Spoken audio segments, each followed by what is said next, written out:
Think about the last thing you bought online. Chances are it arrived in a brown box with that familiar curved smile on the side, right?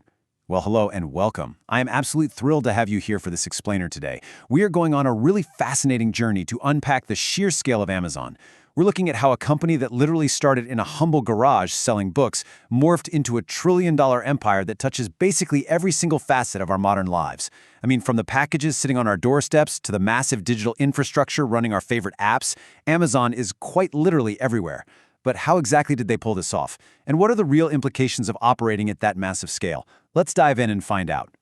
To really wrap our heads around Amazon, we kind of have to understand the mind of its founder, Jeff Bezos. Get this, back when he was just a high school student, he said, "The Earth is finite, and if the world economy and population is to keep expanding, space is the only way to go." This is such a perfect quote to anchor our whole presentation because it perfectly illustrates his lifelong, completely astronomical ambition.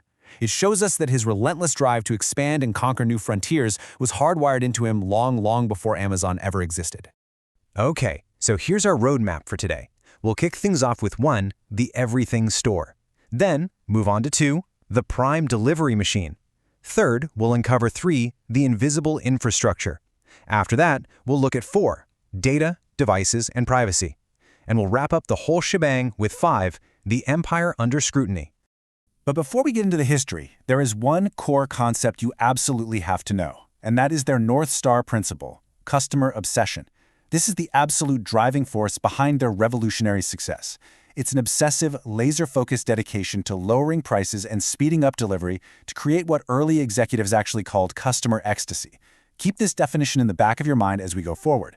As you'll see, this intense, singular focus on us, the consumer, ultimately reveals itself to be a pretty serious double-edged sword. All right, Section 1, the everything store. Let's trace this right back to the beginning. The seeds of Amazon weren't actually planted in some Silicon Valley startup incubator, but on Wall Street in the early 1990s. Jeff Bezos was working at a hedge fund called D.E. Shaw when he stumbled across a frankly staggering statistic. Web usage was growing at 2,300% a year.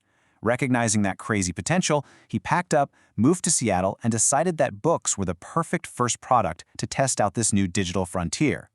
But obviously the plan was never just to sell books. Amazon grew incredibly fast, initially helped out by the fact that, unlike traditional brick-and-mortar stores, they didn't have to collect sales tax. But the real game changer? That was when they invited third-party businesses onto their platform. That's the moment they transformed from a simple online retailer into the actual main street of e-commerce. They essentially became the landlord.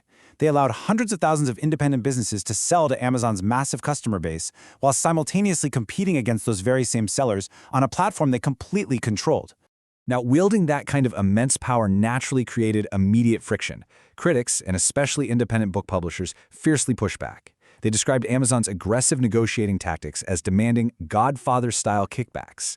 There were even internal rumors of something called the Gazelle Project, where the company supposedly targeted smaller, weaker publishers the way a cheetah hunts a sick gazelle. But it's important to note Amazon's defense here. They firmly pushed back on this narrative, calling it standard retail negotiation. In their view, they were just fighting aggressively to secure the lowest possible prices for you, the customer. To them, it's just customer obsession in action. Moving right along to Section 2, the prime delivery machine. In 2005, Amazon went through its next massive evolution. Bezos made a super crucial decision to prioritize long-term growth and total market dominance over short-term profits. It was a bold strategy, but he convinced Wall Street to let him run with it. And the undisputed centerpiece of this master plan was a totally revolutionary new shipping program. 150 million. Let that number sink in for a second. That is the staggering number of people who eventually signed up for Amazon Prime. By promising us free 2-day shipping across the country, they essentially locked consumers into this magical, almost unthinking shopping habit. Need paper towels? Click. Need a phone charger? Click. But to actually fulfill that massive nationwide promise, Amazon had to embark on one of the largest physical warehouse expansions in corporate history, dropping giant fulfillment centers in communities all across the United States.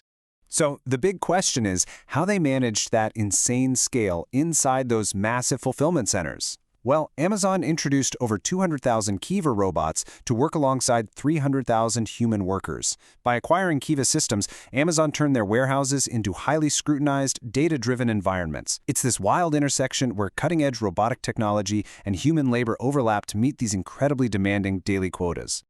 But operating at this kind of breakneck scale paints a pretty complex picture of the Amazon workplace. On one side of the table, you have severe worker grievances reporting truly grueling expectations. Employees and labor advocates have cited unrealistic scanner rates that are constantly ratcheted up, algorithmic tracking that essentially treats humans like data streams, and serious heat and injury risks. On the other side of the table, Amazon's executives strongly counter every single one of these points. They highlight that they pay double the national minimum wage, they offer robust health benefits, they're investing $700 million in an employee upskilling program, and they maintain incredibly strict, uncompromised safety protocols. So you have this stark contrast between the lived experience reported by some floor workers and the official corporate standards presented by the company. All right, Section 3, the invisible infrastructure. Now we're going to pivot away from the physical boxes and step into the digital realm. Because to truly grasp the sheer power of Amazon, you have to realize they are much, much more than a retail store. They are literally building the back-end operations of the modern world. Look at this list: Netflix, Airbnb, Uber, the CIA, PBS. What do all of these incredibly different organizations have in common? Well, if their servers go down, it's probably Amazon's fault. They all rely on Amazon Web Services, or AWS, to store and manage their data. You see, Amazon realized early on that the immense computing power they built to run their own online store could actually be rented out to others. Today, AWS is the absolute dominant force in cloud computing. They host a massive chunk of the entire internet, handling data for both top-tier corporations and maximum security government agencies. And here is exactly why AWS matters to the bottom line. $35 billion. That was the staggering sales figure generated by Amazon Web Services in just a single recent year. This division is wildly profitable. It really acts as the true financial engine of the entire Amazon empire. It's the cash cow that gives Jeff Bezos the capital to heavily subsidize the retail dominance, expand into totally new markets, and fund those massive delivery networks we just talked about. And hey, speaking of delivery, let's briefly look at how Amazon actually gets those packages the final mile to your door. To match the insane speed of established giants like UPS and FedEx, Amazon built a massive network of independent delivery businesses. And this strategy sparks two very different perspectives. Critics and investigative journalists argue that by using independent contractors driving smaller, unbranded vans, Amazon is able to bypass strict federal safety regulations and essentially avoid direct liability for the crashes and fatalities that have occurred. On the flip side, Amazon absolutely insists that safety is their top priority. They counter by stating they require comprehensive insurance from all their third-party partners and demand safe performance standards across the board. Which brings us to Section 4, Data, Devices, and Privacy. This is where Jeff Bezos' lifelong love for science fiction truly starts coming to life. Having already conquered retail and cloud computing, Amazon is now moving intimately into our living rooms to gather the absolute most valuable commodity of the 21st century, our data. So let's look at how their flagship AI Alexa actually works behind the scenes.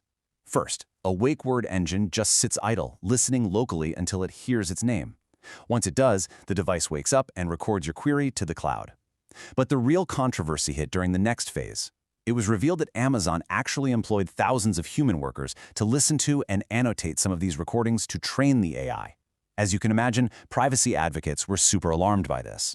Now, in response to the backlash, Amazon swiftly rolled out features that allow consumers to easily opt out of that human annotation process and auto-delete their voice data. Moving beyond voice assistants, Amazon dropped a cool $1 billion to acquire Ring. They basically put a smart camera on your front door and marketed it as the new neighborhood watch.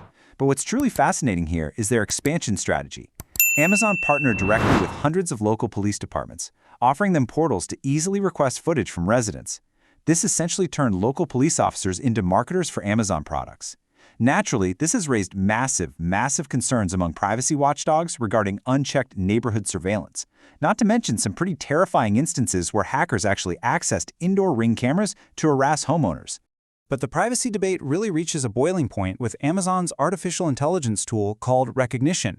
This is facial recognition software sold directly to law enforcement agencies. Critics, civil liberties advocates, and actually even some of Amazon's own former scientists argue the software is completely untested for law enforcement and prone to racial bias, specifically misidentifying darker-skinned faces, Conversely, Amazon Web Services fiercely defends the tech. They state it has been successfully used to find missing kids and rescue human trafficking victims, pointing out that they have received absolutely zero reports of police misuse. Amazon's official stance is that society shouldn't just withhold sophisticated technology from law enforcement simply out of fear that it might be abused. And that brings us to our final stop, Section 5, the empire under scrutiny. Look, Amazon now accounts for nearly 40% of all online commerce in the United States. 40%! An empire of this magnitude, which is so deeply woven into the daily fabric of our lives, has inevitably provoked immense political, public, and regulatory pushback from literally all sides of the political spectrum. And the pushback against this giant has escalated really rapidly in recent years. Back in 2017, Amazon flexed its titan status by dropping $13.7 billion to acquire Whole Foods, which sent massive shockwaves through the entire grocery industry. Then in 2018, their HQ2 competition triggered this wild nationwide bidding war where cities were offering billions in tax breaks just to woo them. But this sort of conqueror approach completely backfired in New York City. There, fierce pushback from local politicians and grassroots activists over those very tax breaks forced Amazon to completely cancel their planned New York headquarters.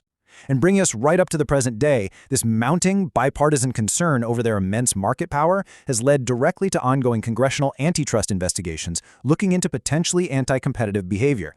Which leaves us with a pretty heavy, lingering question to ponder. Are we okay with one single company essentially winning capitalism?